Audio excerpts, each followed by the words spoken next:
Chris ma'am, welcome back to my channel. তো আজকে বেরিয়ে পড়ছিলাম মাসির বাড়ি যাবো বলে, মানে আমার বোনের বাড়ি যাবো বলে। তো তার জন্য রেডি হয়ে গেছিলাম। হ্যাঁ, প্রথমে আমি একটা অন্য ড্রেস পরেছিলাম, বাট তারপর আমি চেঞ্জ করে নিয়েছি বিকজ মা বলছে এটা ভালো লাগছে না, অন্য একটা পর দেখতে ভালো লাগবে। সো যাই হোক, মায়ের অ্যাকর্ডিং পরে নিলাম একটা ড্রেস। অ্যান্ড দেন বাসে উঠে পড়েছিলাম, কারণ জয়দেব পেরিয়ে যেতে হবে গাইস। আর জয়দেবের নদী ভেঙে গেছে, আর আমি 1 ঘন্টা আগে থেকে দাঁড়িয়েছিলাম মাছারা মা কখন পেরিয়ে আসবে ভয়ে ভয়ে। ফাইনালি মা এসে পৌঁছালো, আর আমি তাগতে ভিউজটা ভালোভাবে দেখে নিলাম অ্যান্ড কয়েকটা ভিডিও বানিয়ে নিলাম। তো যাই হোক, এরপর পৌঁছে গেলাম মাসির বাড়ি। অনেক রকম বাস কাটাকাটি করে তারপর জল টল খেলাম এসে, অ্যান্ড দেন সন্ধ্যেবেলা চলে এসেছিলাম মনসা মন্দির। আসল যে উদ্দেশ্যে আমরা এসেছি, মানে এটা হচ্ছে মনসা মন্দির, এটা প্রতিষ্ঠা ছিল আজকে, মানে পরের দিন। তারপর দিন আমরা রেডি হয়ে গেছিলাম পূজা করে। 333 হচ্ছে আমার ইনস্টাগ্রাম আইডি, তোমরা গিয়ে আমাকে ফলো করতে পারো। And videos and get ready with me যেগুলো আছে সেগুলো আমি শেয়ার করেছি, তোমরা দেখতে পারো। তো যাই হোক, এরপর আমরা চলে এসেছিলাম এখানে।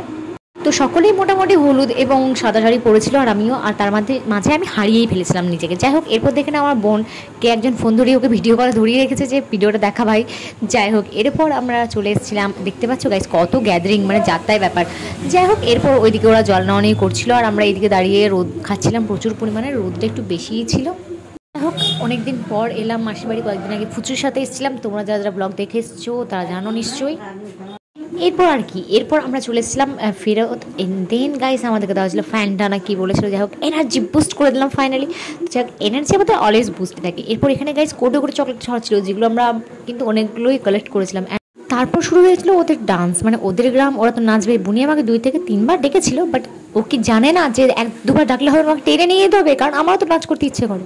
যাই হোক, বোঝে কম, ক্ষমা করে দিলাম, কী করবো। বাট এখান থেকে দাঁড়িয়ে দাঁড়িয়ে ভিডিও করাটা খুব ডিফিকাল্ট ছিল গাইস। এরপর আমরা বেরিয়ে পড়েছিলাম আবার দুপুর দিকে একটু স্প্রাইট অ্যান্ড দেন ফ্রুটি এগুলো কেনার জন্য, মানে বাড়ি থেকে। আর এই যে চকলেট দেখানোর নাম করে ক্যামেরাটায় পড়ে যাচ্ছে মেয়েটার।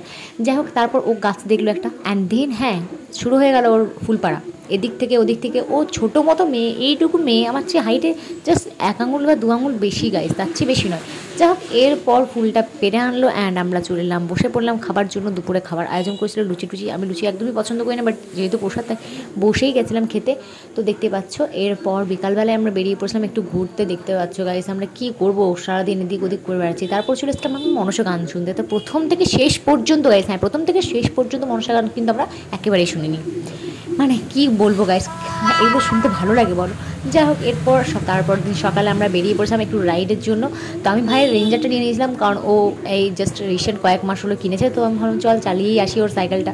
তো একটু সাইকেলিং করলাম, অ্যান্ড এটার ভিডিও কিন্তু আমি ইনস্টাগ্রাম আইডিতে পোস্ট করবো, কয়েকটা স্লো ভিডিও, সেগুলোর জন্য তোমরা সাবস্ক্রাইব করতে পারো আমার চ্যানেলটা। ইভেন আমার ইনস্টাগ্রাম আইডি পূজা গড়াই 333 গিয়ে অবশ্যই ভালো করতে পারো।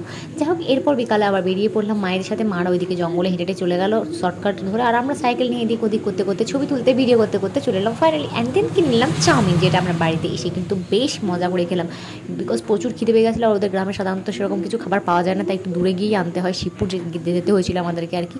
যাই হোক, তারপর এটা খেলাম অ্যান্ড দেন পরের দিন সকালে আমরা চললাম বাড়ি গাইস। আজকের মতো এইটুকু, দেখা হচ্ছে নেক্সট ব্লগে, বাই।